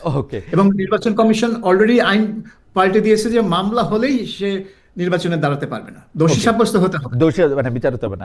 এটা ওই দলেরও একটা রেসপন্সিবিলিটির ব্যাপার ছিল যে ওই দলও যদি এই বিষয়টা বুঝে যদি আরেকটা যদি দলের নেতৃত্ব এইরকম ঘটনায় কিন্তু অনেকের নেতৃত্ব ছেড়ে দেয়, কিন্তু আওয়ামী লীগ কিন্তু মনে করে না, সে মনেই করে না যেটা সে মনে করে যে এটা কনস্পিরেসি হয়েছে, ষড়যন্ত্র হয়েছে। ষড়যন্ত্রের মধ্য দিয়ে যে সরকার আসে সেই সরকারের নির্বাচনে তার অংশগ্রহণের দরকারটাই বাকি, মানে পাল্টা প্রশ্ন তো তোলা যায়। এটা জামাতের মতো। জামাত আজও স্বীকার করে না যে তারা 71-এ আমি একটা দর্শকের মন্তব্য করি আর একটু ছোট করে একটা প্রসঙ্গ আনি আর কি। দর্শক উনি মন্তব্য করেছেন, মোহাম্মদ আতিকুল্লাহ, উনি মন্তব্য করেছেন, সাবির মুস্তফা সত্যিকারের একজন নিরপেক্ষ সাংবাদিক। ভাই খালেদ, আপনাকে নিরপেক্ষ মনে হয় না, আপনি যখন ডিডব্লিউতে ছিলেন তখন মনে হতো নিরপেক্ষ। যাই হোক, আমি ডিডব্লিউর প্রসঙ্গ ধরে আমি একটু বলি যে সজীব ওয়াজেদ জয় কিন্তু 5 আগস্টের পরপর ডিডব্লিউতে একটা ইন্টারভিউ দিয়েছিলেন। সেই ইন্টারভিউতে তিনি বলেছিলেন, না ডিডব্লিউর ইন্টারভিউতে নাকি তার আরেকটা ইন্টারভিউতে, আমি এই মুহূর্তে ভুলে গেলাম, যে তিনি কিন্তু সেখানে বলেছিলেন যে তারা রাজনীতিতে করবেন না, তার মা আসলে এখন রাজনীতি থেকে দূরে থাকবেন, আওয়ামী লীগের কী হবে, বাংলাদেশে কী হবে তারা তা জানেন না। যেটা দীপু ভাই বলতেছেন যে এরকম একটা, এটা তো এক ধরনের ডিফিটটাকে কনসিড করা, এইটা থেকে কেন মানে আওয়ামী লীগ বাইরে হয়ে আসলো, বা আওয়ামী লীগ কেন এটা স্বীকার করে না যে এটা তার নেতৃত্বের পরাজয়? এইটা কি মনে হয়, এটা যদি আপনি একটু বলতেন সাবির ভাই, যে এইটা কি মনে হয়? যেটা খুব ইন্টারেস্টিং, কয়েক মাস আগে আমি লন্ডনে কয়েকজন ফর্মার আওয়ামী লীগ মন্ত্রী এমপির সাথে মানে দেখা হয়েছিল লন্ডনে। এরা সব কিন্তু এখানে মানে পলাতক ছিলেন, এবং তাদেরকে কিন্তু আমি ওই কথাটাই বলেছিলাম যে আপনারা এই 15 বছর কিন্তু ধারাবাহিকভাবে ভুল সিদ্ধান্ত দিয়েছেন, এবং প্রতিটা ভুল সিদ্ধান্তের জন্য পাবলিক কিন্তু আপনাদের উপর ক্ষিপ্ত হয়েছে, এবং সেই ক্ষোভটা তারা পুষেছে। ওইটা তারা বহিঃপ্রকাশ করতে পারেনি, কারণ নির্বাচন আপনারা ভণ্ডুল করে দিয়েছেন। এই ক্ষোভ ইউজুয়ালি মানে বহিঃপ্রকাশ ঘটে ভোটে, কিন্তু আপনি তাদেরকে ভোট দিতে দিচ্ছেন না, আপনি তত্ত্বাবধায়ক সরকার বাতিল করে দিচ্ছেন। ক্ষোভটা পঞ্জীভূত হতে হতে 24 সালে সেই বিস্ফোরণটা হলো। এখন আপনাদের তো উচিত এই যে আপনারা যে এত ভুল করেছেন মানে সেগুলোকে অ্যাকনলেজ করা। আপনারা শুধু ওই 24-এ অমুকে ষড়যন্ত্র করেছে, আমেরিকা, জামাত, হ্যান ত্যান, এগুলো বলে লাভ নাই তো, কারণ এটা তো ধারাবাহিকভাবে ঘটনাটা ঘটেছে।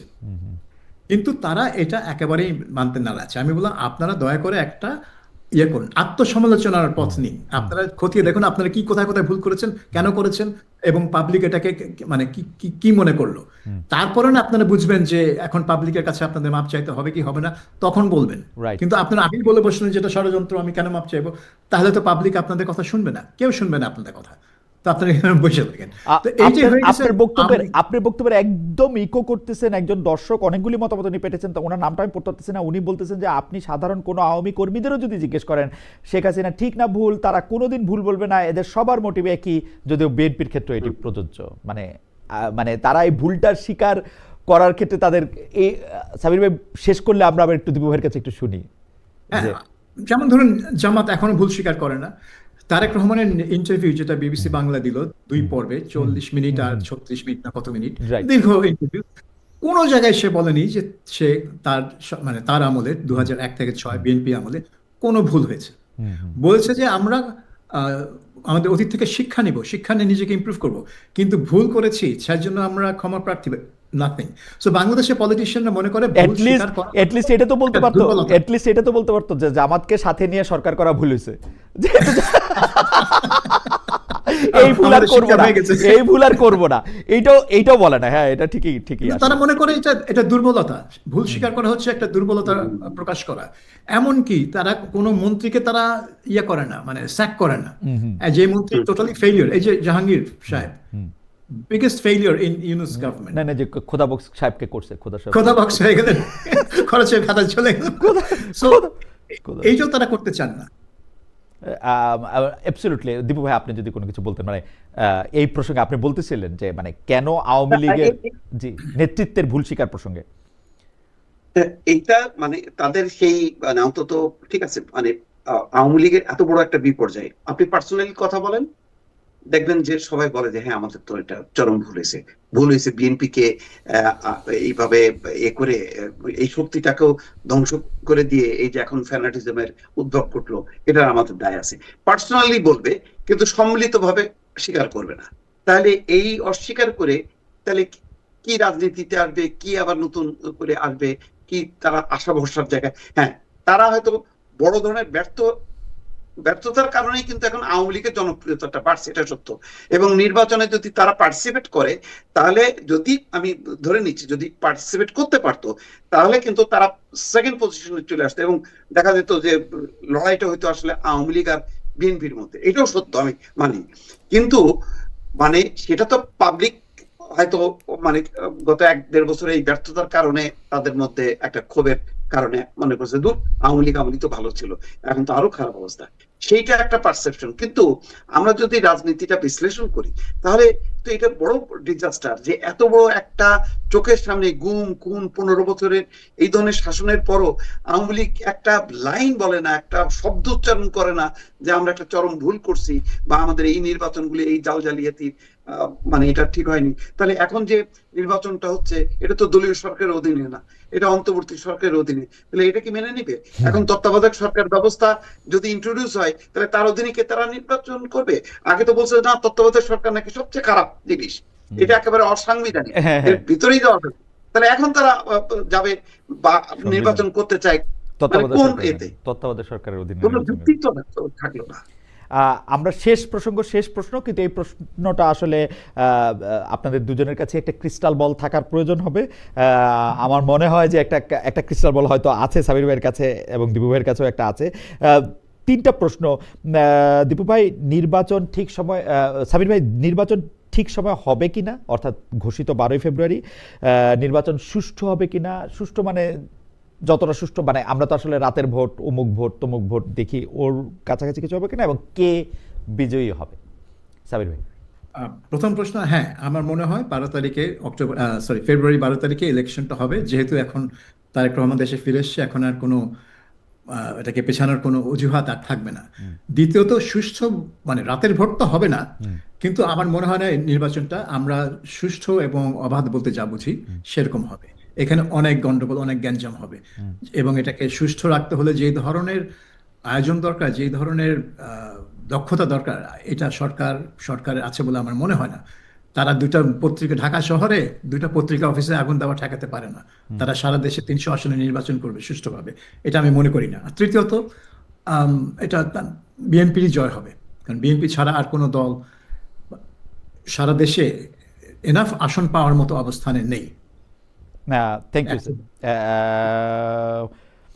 বিজয়ী হবে